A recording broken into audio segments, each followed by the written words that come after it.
সুন্দর আঙুলগুলো এমন লাল লাল হয়ে পুড়ে গেছে না, তুমি তুলি ধরবে কি করে? তুমি যদি ডিজাইন না আঁকতে পারো তাহলে তো ওই 35 কোটি টাকার লোনটা শোধ করতে পারবে না।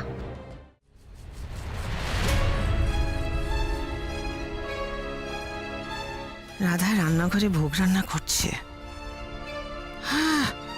রান্নাঘর থেকে সুগন্ধ তো একেবারে পেছনের দরজা পর্যন্ত পৌঁছে গেছে। কি জানি যারা কি পায়েস কিনে নিয়ে আসবে। ও এখন আসছে না কেন?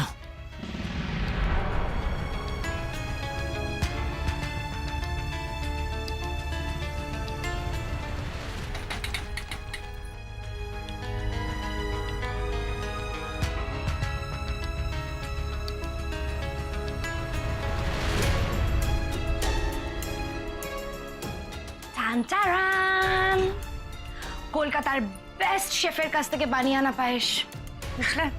ওকে ফাইন, বাট লিসেন, এই কথাটা আর বলবে না কোথাও। Keep quiet. শোনো, তুমি এখন ওই উপরে রান্নাঘরে যাও। ওই ওভেনের পাশে একটা এই মানে পায়েস রান্না করা একটা বাসন আছে। ওকে, সব ঢেলে দেবে ওতে। অ্যান্ড এমন প্রিটেন্ড করে যে তুমি ওটা এখন রান্না করছো, বুঝেছো? কেন? ওভেনটা অন করতে পারবে তো? ট্রাই করবো না, ট্রাই করবো না, you have to try. Come on, go. আরে Quickly, go. Thank God, যারা পুজো শুরু হওয়ার আগেই পায়েস নিয়ে চলে এসেছে। এবার মজা বুঝবে ওই রাধারানী বেরা। শহরের বেস্ট শেফের হাতে বানানো পায়েস রাধার বানানো পায়েসকে মাত দিয়ে দেবে।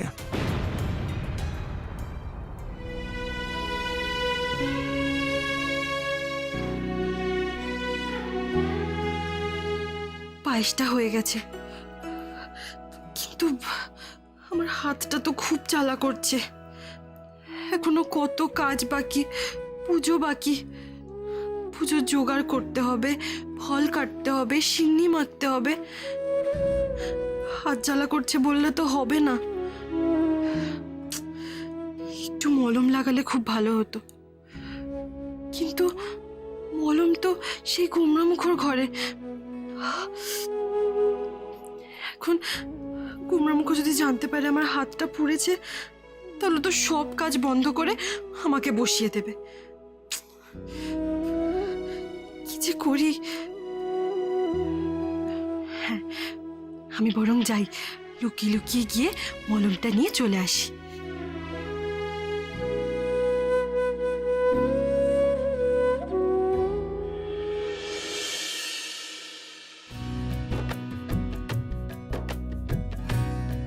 গুমরামুখো, গুমরামুখো কেমন লাগলো?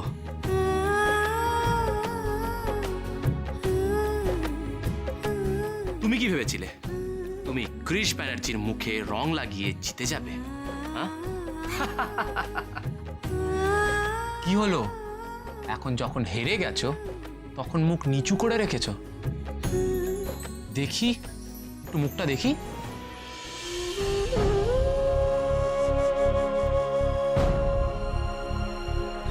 কি রাধা, তোমার চোখে জল?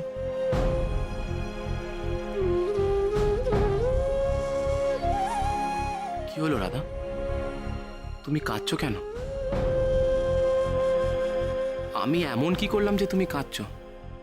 আমি তো শুধু তোমার মুখে একটু রং মাখিয়েছি, তুমিও তো আমার মুখে রং মাখিয়েছিলে।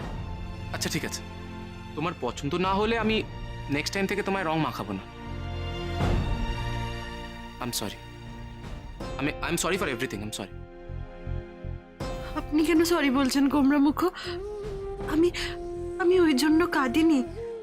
তাহলে তোর আমি কেন যে কাঁদলাম আমি তো নিজেই বুঝতে পারছি না। আমি তো মনে মনে এটাই চাইছিলাম যে কুমড়ামুখো আমার গালে রং মাখাক, আর যখন রংটা মাখালো ঠিক তখনই আমি কেঁদে ফেললাম। কেন গণেশ দাদা, ভালো লাগায়? তুমি কিন্তু এখনো বললে না তুমি কাঁদছিলে কেন। আমার অনেক কাজ আছে, আমি আসি।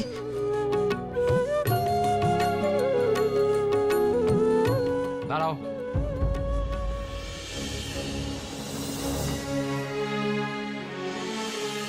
দেখি দেখি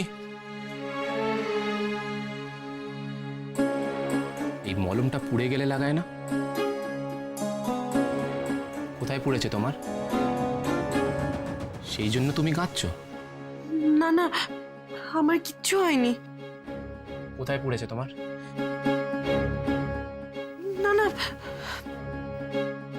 তুমি হাতটা কেন লুকোচ্ছ? হাতে পুড়েছে? হাতটা দেখাও দেখি।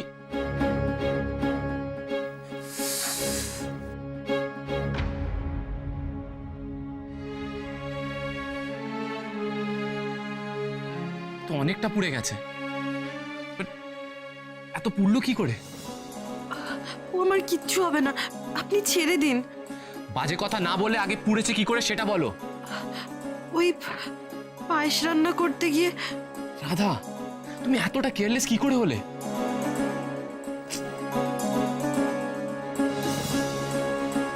খুব জ্বালা করছে না?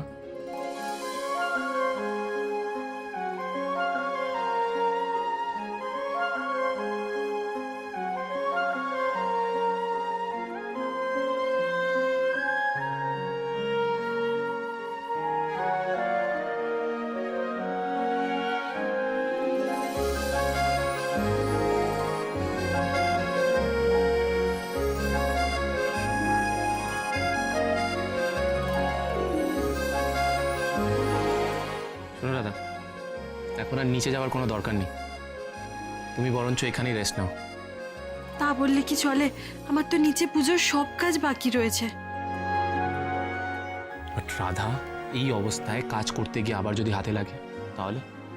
দয়া করে আমাকে পুজোর কাজে বাধা দেবেন না, ওটা আমাকে করতে দিন।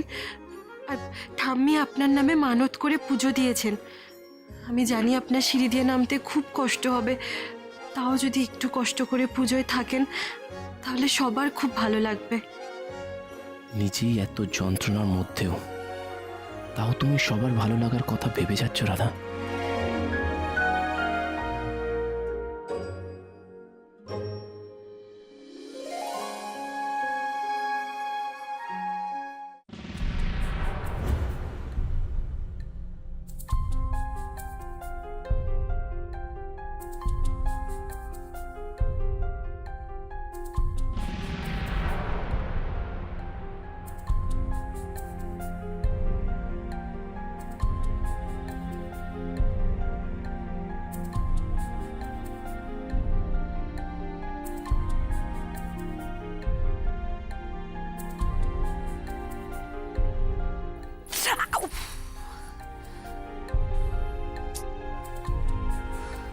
দূর বাবা, ভাল লাগে না।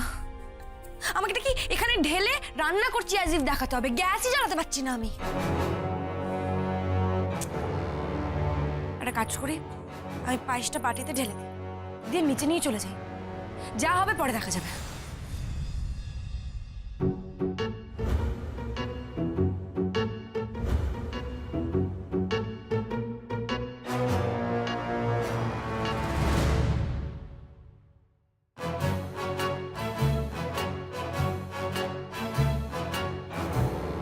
বাহ,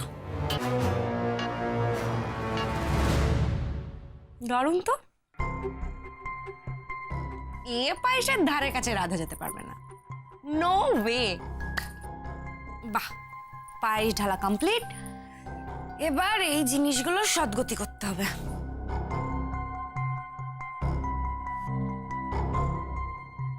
হ্যাঁ, অল টাইম ফেভারিট।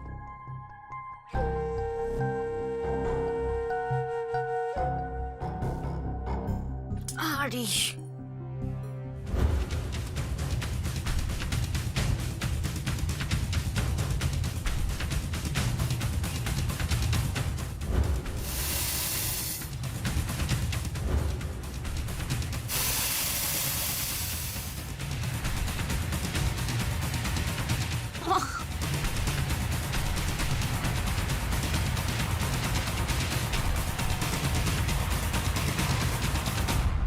যারা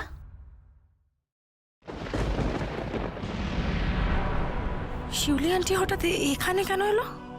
দেখে ফেললো নাকি আমি যে দুধটা ফেলে দিলাম? সিংকে তুমি কি করছো? সিংকে পায়েসটা বানালাম তো, তাই এগুলো ধুয়ে রাখছিলাম গো। তোমার পায়েসটা রেডি তো? রাধার কিন্তু হয়ে গেছে। আমারও হয়ে গেছে তো অনেকক্ষণ। অনেক কষ্ট করে আমাকে বানাতে হলো, তুমি জানো? এটা না আমার মায়ের রেসিপি, খুব ফাস্ট রেডি হয়ে যায়। গন্ধ পাচ্ছ না? উফ, খুবই ভালো হয়েছে মনে হচ্ছে, বুঝলে? যাই হোক, এই দেখো আমি নিচে নিয়ে যাচ্ছি, বুঝলে?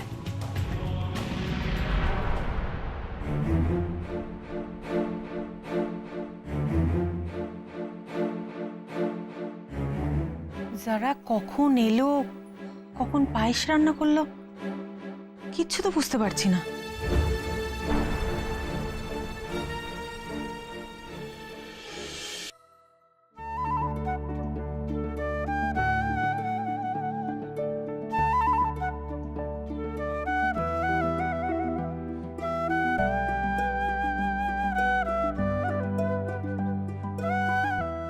বাহ, ভারী সুন্দর পুজোর আয়োজন হয়েছে। এত সব ভোগ রান্না এ রাধা মা একা হাতেই করেছে, তাই না? হ্যাঁ দাদা ভাই, রাধা তো রান্নাঘরে আমাকে যেতেই দেয়নি, নিজে হাতে পরিপাটি করে সব রান্না করেছে। সত্যি পুজোটা কমপ্লিট হয়ে গেলে আমরা ফ্যাক্টরিতে যাব। আমিও তোমাদের সঙ্গে ফ্যাক্টরি যাব শুভেন্দু।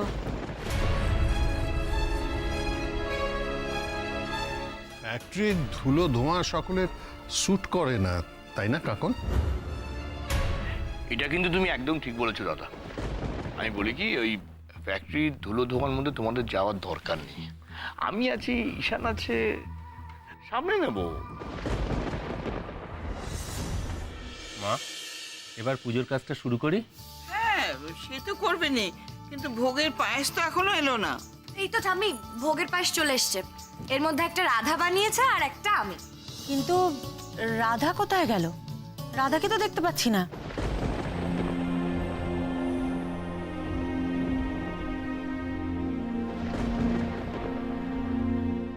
এই তো আমরা এসে গেছি ছোট কাকিমণি।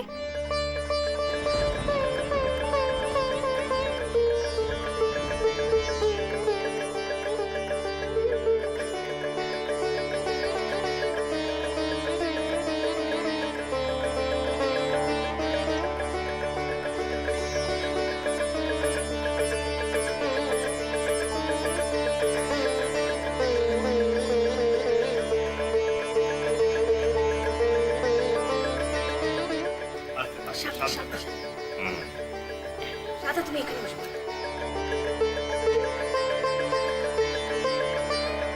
কৃষ, তুমি এত অসুস্থ, তুমি নিচে নামলে কেন? আজ আমার যে কৃষ্ণ ঠাকুরের জন্য এই এত আয়োজন, সেই কৃষ্ণ ঠাকুর স্বয়ং চলে এসেছেন। আমি রাধা ধরে নিয়ে এলো বলেই আসতে পারলাম।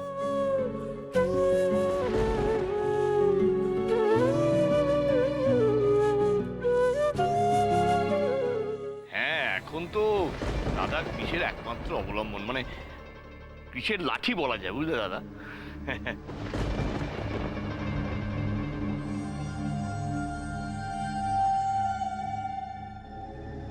কি দাদা, হাতটার কি অবস্থা! এই বাবা, এই জ্বলে পুড়ে, দেখি দেখি দেখি দেখি কি করে হলো, কি সাংঘাতিক! একেবারে ছাই হয়ে গেছে আগুনে পুড়ে। এ বাবা,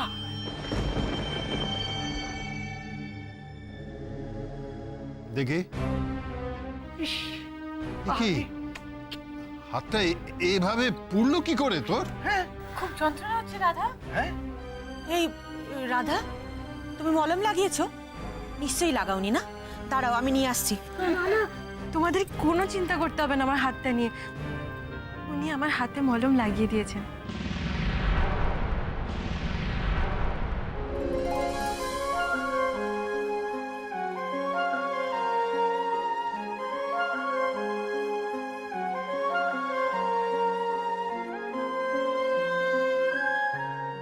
না না না, আমি কি বলছি শোনো, তোমার যেভাবে হাতটা পুড়েছে না, ও মলম লাগিয়ে কিচ্ছু হবে না।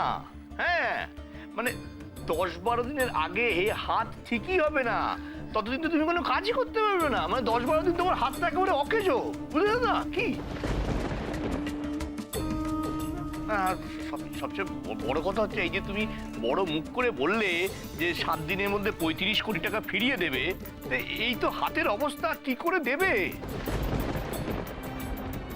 দাদা হায় হায় হায়, আমি তো ভাবতে পারছি না, মানে 7 দিন পরে আমার ভাইপোকে আবার জেলে যেতে হবে। হ্যাঁ মোদি গো, আমাদের যে বাঁচাবে তারই তো হাত পুরো ছারকার হয়ে গেছে, তাহলে আমাদের বাঁচাবে কি করে, আমরা বাঁচবো কি করে? আই নিউ রাধা এসব কিছুই পারবে না। অ্যান্ড আমি পারবো।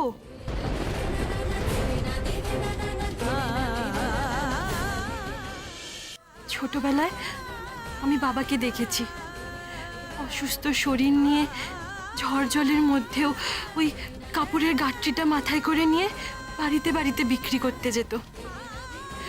তখন বাবা অত খেটেছিল বলেই আজ কাটোয়ায় সব থেকে বড় শাড়ির দোকান রাধারানী বস্ত্রালয়টা আমার বাবার।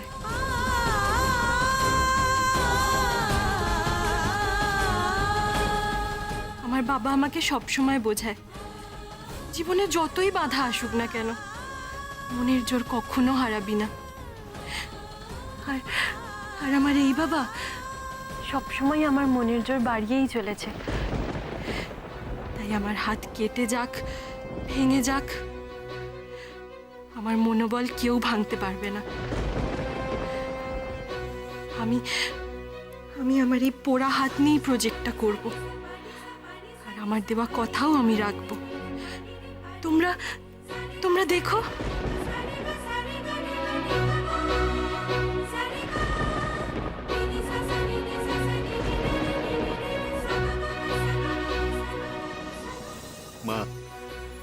মা গো, আমার রাধা মায়ের কথা শুনলে তো? মা, তুমি আজ শুধু কৃষ্ণের নামে নয়, আমার রাধা মার নামে রাধা মাধবের কাছে পুজো দাও, আর ঈশ্বরের কাছে প্রার্থনা করো তিনি যেন জগতের সমস্ত সুখ, সমস্ত শান্তি, সমস্ত খুশি রাধা মাকে একেবারে ঢেলে দিয়ে দেন।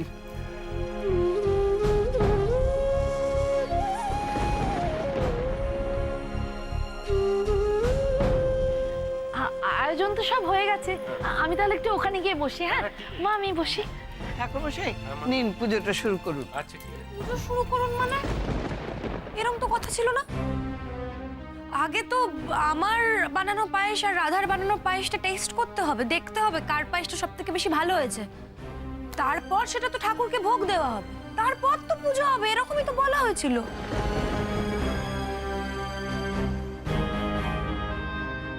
হ্যাঁ শুভ, তুমি তো জারাকে পায়েস রান্না করার অর্ডার দিয়েছিলে।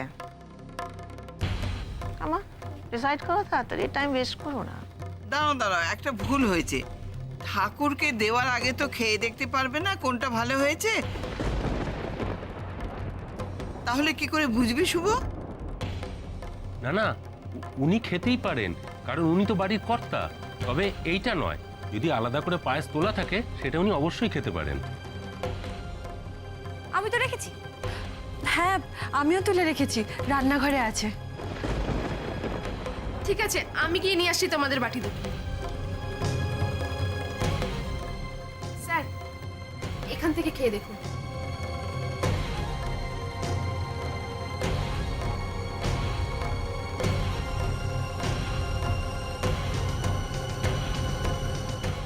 রাধার মতো পায়েস যারা কোনোদিনও রান্না করতে পারবে না। আজকের কম্পিটিশনে রাধাই জিতবে। কি গো, কি বুঝছো? রাধা সারাকে মেরে বেরিয়ে যাবে, তাই না? দেখো আবার সারাটা বেটার লাগছে কিনা, আমি কিছু বুঝতে পারছি না। কি হলো শুভেন্দু ব্যানার্জি, তুমি তো 1 মিনিটে মানুষের ভালো মন্দ সব বুঝে যাও। একটু পায়েস টেস্ট করে বলতে পারছো না কোনটা ভালো কোনটা খারাপ? এত টাইম লাগছে তোমার? নাকি কোন বাটিতে কে পায়েস বানিয়েছে সেটা জানো না বলে ধুম করে কম্পিটিশনের রেজাল্টটা বলতে চাইছো না, ভয় পাচ্ছ? ম্যানিপুলেট করে রাধাকে জিতিয়ে দিতে চাইছো নাকি?